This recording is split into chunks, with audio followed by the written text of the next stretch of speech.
नमस्कार मित्रों, मैं विकास वर्धन आज आप लोगों के समक्ष एक नई कहानी लेकर उपस्थित हुआ हूँ। एक बार की बात है, एक रानी हुआ करती थी और इस रानी की एक बहुत ही पुरानी और प्रिय दासी हुआ करती थी। उस दासी का एक बेटा हुआ करता था। एक बार की बात है, उस रानी का बेटा अपनी माँ से मिलने के लिए राजमहल पहुंचा। तो उसने देखा कि उसकी माँ राजकुमारी की सेवा में लगी हुई थी। तभी उसकी निगाह राजकुमारी पर पड़ी। राजकुमारी बहुत ही खूबसूरत थी। राजकुमारी को देखते ही उस लड़के को राजकुमारी बेहद पसंद आ गई। फिर क्या हुआ, शाम को जब उसकी माँ घर आई तो उस लड़के ने अपने दिल की बात अपनी माँ से कही कि मुझे वो राजकुमारी बेहद पसंद है, मैं उसे शादी करना चाहता हूँ। तो उस दासी ने कहा, तुम्हारा दिमाग खराब हो गया है? मैं दासी हूँ और वो राजकुमारी है। उसके लिए बड़े बड़े राजा महाराजा आएंगे शादी करने के लिए। तुम कैसे कैसे सपने देख रहे हो? तुम्हारा दिमाग खराब तो नहीं हो गया है? लेकिन वो लड़का मानने को तैयार ना था। वह कहता था, नहीं, मैं शादी करूंगा तो उस राजकुमारी से ही, वरना मैं जान दे दूंगा, मैं अब जीवित नहीं रहूंगा।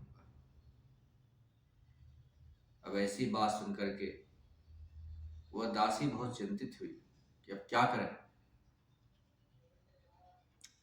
बेचारी दबे हुए मन से ही सही रोज काम पर जाती थी, आती थी, रोज जाती थी, आती थी।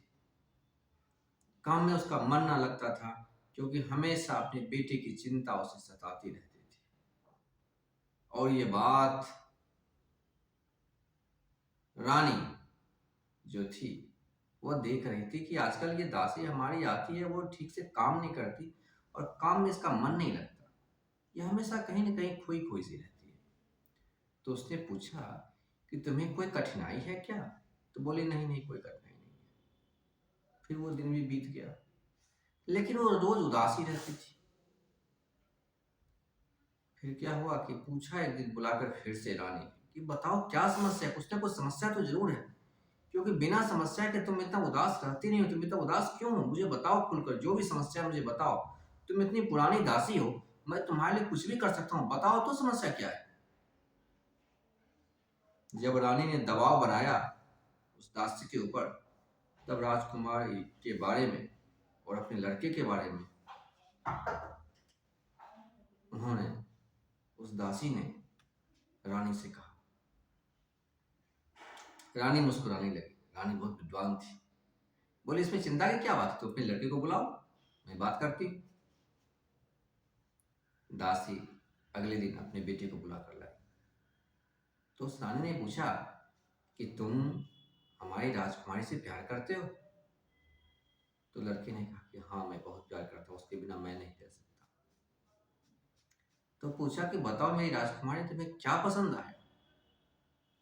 तो उस लड़के ने कहा, राजकुमारी की आंखें, उसके चेहरे का रंग, उसकी आवाज, उसके बॉडी लैंग्वेज, चलने का ढंग, बोलने की शैली, ये सारी चीजें मुझे बेहद पसंद आती हैं, इसलिए मैं राजकुमारी को पसंद करता हूँ।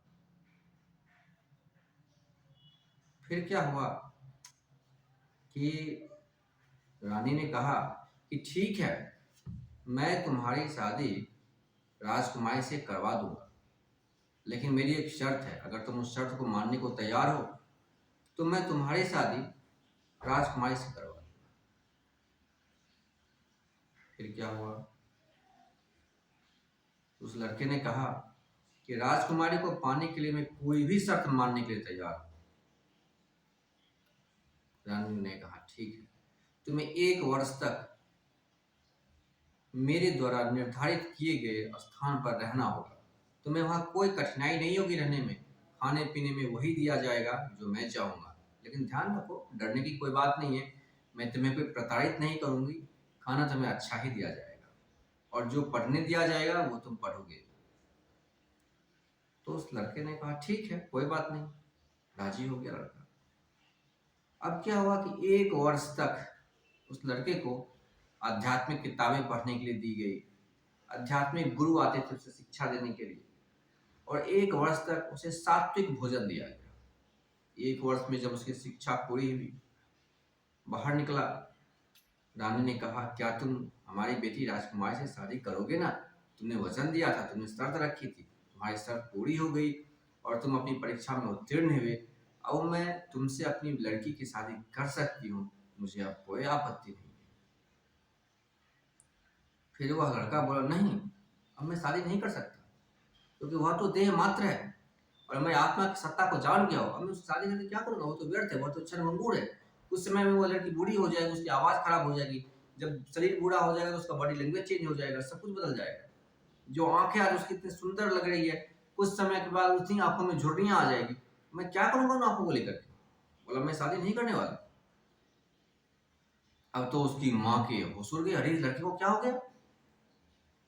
उससे पूछा कि तुम्हें क्या हुआ? बोला कि कोई आवश्यकता नहीं है, मैंने 1 वर्ष में जीवन के सत्य को जान लिया। अब मैं इस व्यर्थ की प्रश्नों में पढ़ने वाला नहीं, ये सारी बेकार की बातें हैं। तो उसकी माँ ने कहा लोग क्या कहेंगे? तो उसने कहा लोक मान्यता में मुझे जीना नहीं, मुझे अपने जीवन को अपने शर्तों पर जीना है। मैं अपने जीवन को अपनी चेतना के अनुसार जीना चाहता हूँ, न कि परंपराओं के अनुसार, न कि लोक मान्यताओं के अनुसार। इस प्रकार की कहानी सुनकर के उसकी माँ दंग रह गई। लेकिन रानी को कोई आश्चर्य ना हुआ क्योंकि रानी की तो यह योजना ही थी। रानी को तो पता ही था कि 1 वर्ष बाद जब यह निकलेगा तो यह स्त्री के पीछे भागेगा ही नहीं। तो रानी तो अपनी अपेक्षा के अनुसार सफल हुई, जो योजना बनाई उस योजना में तो रानी सफल हुई।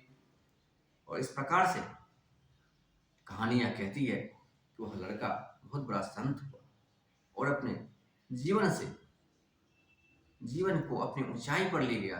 चेतना की उच्चतम अवस्था में उसने इस जीवन को जिया और रानी का उसके जीवन में एक बहुत बड़ा रोल हुआ।